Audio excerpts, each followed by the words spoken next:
जय हिंद दोस्तों, वंदे मातरम।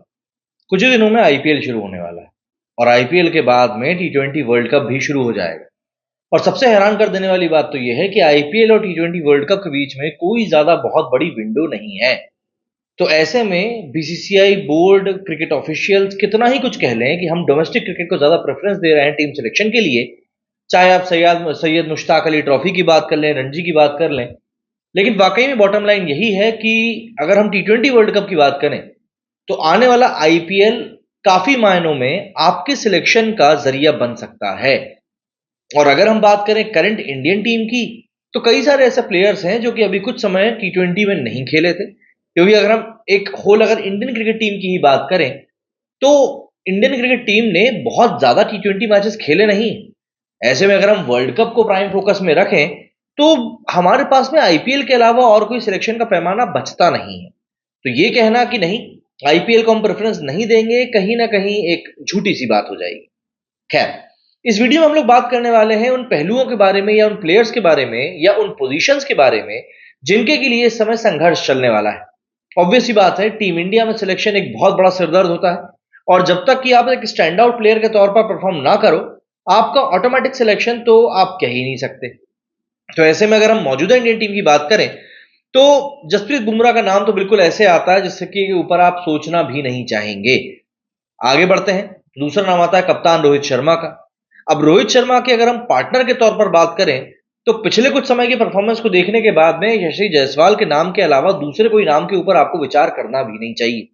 अब अगर आप रोहित शर्मा के साथ जा रहे हैं तो फिर आप विराट कोहली को तो ओमिट करना चाहेंगे नहीं, क्योंकि विराट कोहली तो मतलब एक तरीके से ऐसा प्लेयर है जबकि आप किसी भी पिच पे खिला दो, किसी भी बॉलर के सामने खिला दो, अगर वो विराट कोहली का दिन है तो फिर कोई बॉलर बच नहीं सकता। तो यहां पर ये चार प्लेयर तो हमारे पास फिक्स हो गए। इसके अलावा सूर्य कुमार यादव, जिनको कि अब बता दिया गया है कि भैया अब आप एक टी20 प्लेयर ही हो, तो ऑब्वियस सी बात है आप उनको तो इंक्लूड करोगे ही, क्योंकि सूर्य कुमार यादव वनडे में वैसे भी इतना कुछ खास चल नहीं पाए हैं। तो ऐसे में अगर आप उनको लिमिट करके टी20 तक रखते हो और बोलते हो कि नहीं भैया तुम्हारी परफॉर्मेंस के ऊपर हमको भरोसा है, तो मेरे हिसाब से वो ठीक रहेगा टी20 के लिए। इसके अलावा एक ऑलराउंडर के तौर पर अगर हम देखें तो रविंद्र जडेजा ऑटोमेटिक चॉइस आ जाते हैं, चाहे वो फिंगर स्पिनर की बात हो, चाहे वो लोअर डाउन दी ऑर्डर आकर अच्छी खासी विस्फोटक बैटिंग करने की बात हो, दोनों ही चीजों में रविंद्र जडेजा की परफॉर्मेंस काफी शानदार रही है। और कुलदीप यादव ने हाल के दिनों में जिस तरह की परफॉर्मेंस दी है, उसके बाद में कुलदीप यादव को एज अ रिस्ट स्पिनर आप इग्नोर नहीं कर सकते, ये बात आपको ध्यान रखनी पड़ेगी।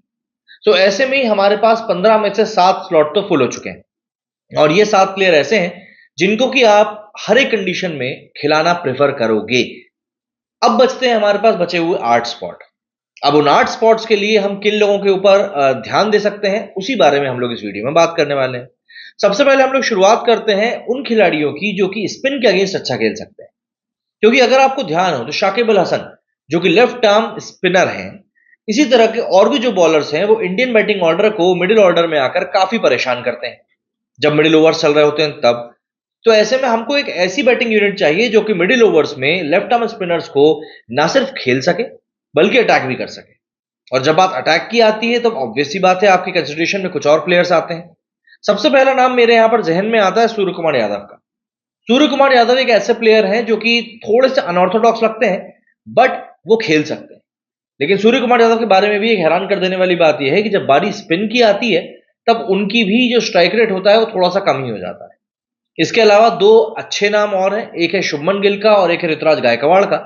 ये दोनों स्पिन बहुत अच्छा खेल लेते हैं, बट इन दोनों के साथ भी एक सेम प्रॉब्लम है, वो ये कि ये दोनों टॉप पर बैटिंग करने के लिए आते हैं और जब तक स्पिन को इंट्रोड्यूस किया जाता है तब तक ये लोग पिच को लेकर यूज टू हो चुके होते हैं। मतलब कि आते से ही ताबड़तोड़ बैटिंग ये स्पिन के अगेंस्ट नहीं कर पाते।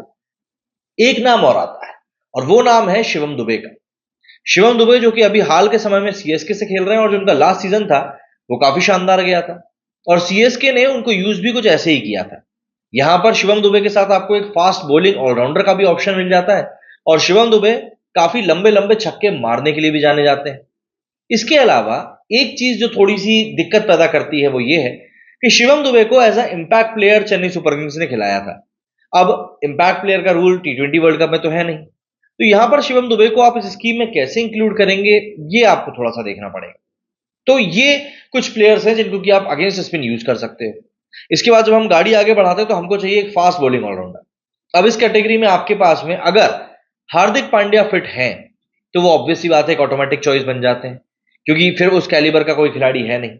वो बात अलग है कि हार्दिक पांड्या अधिकतर समय चोटिल रहते हैं और कल भी उनकी कुछ स्ट्रेचर पर तस्वीर वायरल हो रही थी, बट स्टिल आपको कंसिडरेशन में उनको रखना पड़ेगा और वो एक ऑटोमेटिक चॉइस है। हाँ, अगर हार्दिक पांड्या नहीं है तो फिर इस पोजीशन के लिए आप शिवम दुबे को दोबारा रख सकते हैं।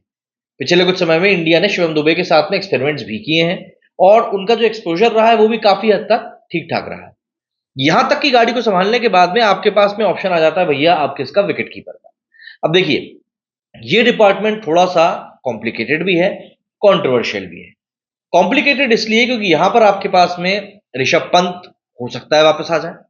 आईपीएल में वो कैसा क्या खेलने वाले हैं इसके ऊपर डिपेंड करेगा। ऋषभ पंत से आप आगे बढ़ते हैं तो फिर आपके पास एक अभी के सिनेरियो में जो बेस्ट चॉइस है वो है जितेश शर्मा की।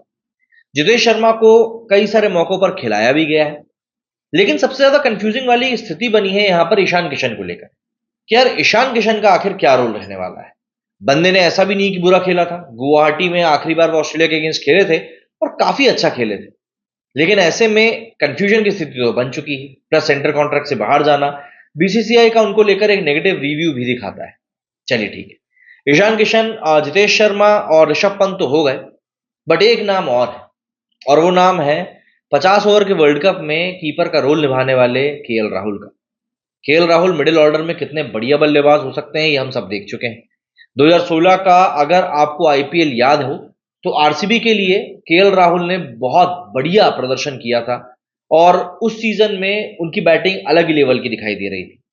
तो ऐसे में यहां पर आपके पास विकेट कीपिंग के लिए भी ये 4 ऑप्शंस मौजूद हैं। इसके बाद में एक ऐसी पोजीशन आ जाती है जो पिछले कुछ समय में काफी ज्यादा इंपॉर्टेंट हो चुकी है।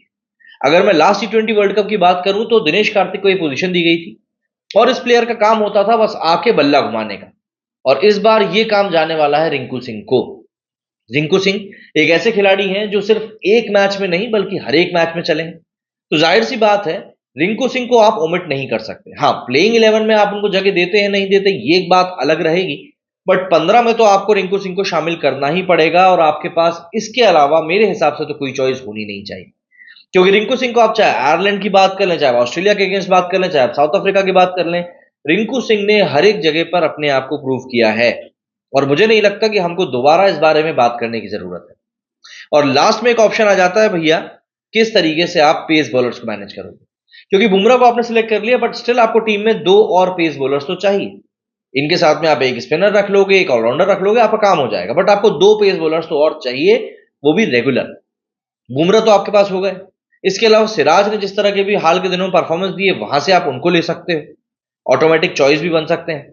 और अगर हम पिछले टी20 मैचेस की बात करें और बात करें कि कौन कौन खिलाड़ी इस स्कीम में शामिल था, तो यहां पर हमारे पास अर्शदीप सिंह थे, आवेश खान थे और मुकेश कुमार थे। ये 3 बॉलर्स के साथ साथ आपके पास सिराज है और फिर आपके पास में बुमराह ऑलरेडी मौजूद है। तो ये कुल जमा 5 खिलाड़ी आपके पास तो है ही है। पर एक हैरान कर देने वाली बात ये लगती है कि यहां पर भुवनेश्वर कुमार को शामिल नहीं किया गया। भुवनेश्वर कुमार ने मौजूदा रणजी सीजन में भी काफी अच्छा परफॉर्म किया है, प्लस ऐसा नहीं है कि उनकी स्विंग चली गई हो। देखिए, बार बार हम इस बात को कह रहे हैं कि भाई वहां पर वेस्टइंडीज और अमेरिका में स्लो पिचेस मिलने वाली हैं, तो उन पिचेस के ऊपर तो भुवनेश्वर कुमार और भी ज्यादा इफेक्टिव साबित हो सकते थे, बट क्या कहें, लेकिन इस समय वो कंसिडरेशन में नहीं है। और फिर उसके बाद आप एक्स्ट्रास के रूप में रवि बिश्नोई और अक्षर पटेल को भी लेकर चल सकते हो। तो ये आपके पास में एक पूल है खिलाड़ियों का जिनके के ऊपर आपको आईपीएल के दौरान फोकस करने की बहुत ज्यादा जरूरत है, और आने वाले आईपीएल में यही वो खिलाड़ी हैं जिनके के ऊपर टीम सिलेक्शन कमेटी भी पूरी नजर रखेगी। तो ऐसे में फिर बात वही आ जाती है कि डोमेस्टिक क्रिकेट के ऊपर जो भी पिछले कुछ महीनों में इतना स्ट्रेस डाला गया है, जब आपको सिलेक्शन ही आईपीएल से करना है तो खिलाड़ी आखिर डोमेस्टिक क्रिकेट की तरफ क्यों ही ध्यान देंगे। मेरे इस वीडियो में फिलहाल इतना ही। जय हिंद, जय भारत।